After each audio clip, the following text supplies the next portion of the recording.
तो हनुमान जी के प्रति जैसे ही वात्सल्य प्रकट हुआ, मैया के पयोधर से दुग्ध प्रकट हुआ और उस दुग्ध की एक बिंदु जिस पर्वत पर खड़े थे उस पर्वत पर जैसे ही जाकर के गिरी, पर्वत बीच से विदीर्ण हो गया, ज्वालामुखी प्रकट होने लगी, धूं धूं करके धुआं उठने लगा। राम जी, सीता जी, सब लोग आश्चर्यचकित हुए, मैया ये क्या हुआ? मैया ने लक्ष्मण जी को बोला, लक्ष्मण जी, लखन भैया सुनो। बोले क्या? ये अंजनी के पयोधर के दुग्ध की एक बिंदु है जो पर्वत को विदीर्ण कर देती है। पृथ्वी में भी सामर्थ्य नहीं है कि वो अंजनी के दुग्ध की बिंदु को संभाल सके।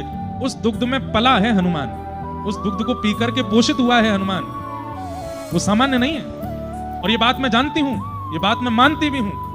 मैं हनुमान की बल की प्रशंसा नहीं कर रही हूं, बल्कि मैं ये कह रही हूं कि ऐसा होते हुए भी राम जी को इतना परिश्रम क्यों करना पड़ा?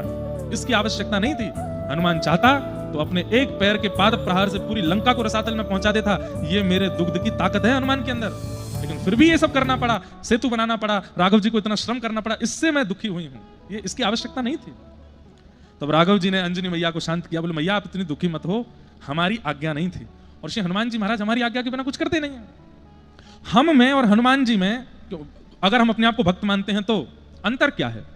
हनुमान जी महाराज सर्वगुण संपन्न होते हुए भी अपने गुण का प्रदर्शन तब तक नहीं करते जब तक नाथ की आज्ञा नहीं होगी। और हम आप सब लोग गुण आते ही उसका इतना प्रदर्शन करने लगते हैं, जहां आवश्यकता नहीं होती वहां भी करने लगते हैं, वहां पर भी उसका प्रदर्शन, उसके प्रभाव का वर्णन करने लगते हैं। इसलिए राघव जी को हनुमान जी बहुत प्रिय, हम इतने प्रिय नहीं हैं, सर्वगुण संपन्न होते हुए भी। अब बताइए, इतने दिन लक्ष्मण जी साथ रहे, लेकिन लक्ष्मण जी को पता है कि हनुमान जी बलवान है, पर इतने बलवान है ये आज पता चला। क्यों? अपने बल को प्रकट नहीं होने दिया, अपने बल का प्रदर्शन नहीं किया, अपने ज्ञान का प्रदर्शन नहीं, अपने धन का प्रदर्शन नहीं, अपनी भक्ति का प्रदर्शन आज की तारीख में बहुत ज्यादा होने लगा है। और आज की तारीख में सबसे ज्यादा प्रदर्शन भक्ति का होने लगा है। पहले के लोग अपने घर के उत्सव का, पार्टी का, आदि आदि चीजों का प्रदर्शन करते थे, अब प्रदर्शन भक्ति का करते हैं। हम तिलक लगाते हैं, प्रदर्शन, हम अयोध्या जाते हैं उसका भी प्रदर्शन, हम वृंदावन जाते हैं उसका भी प्रदर्शन। और प्रदर्शन से क्या होता है? दर्शन में, साक्षात दर्शन में बाधा आ जाती है।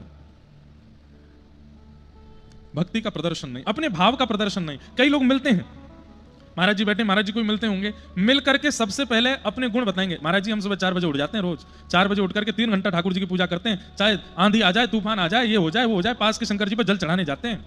ये जैसे ही आप अपने गुण का प्रदर्शन करते हो ना, गुण उसी समय क्षीण हो जाता है। मत बताइए उसको।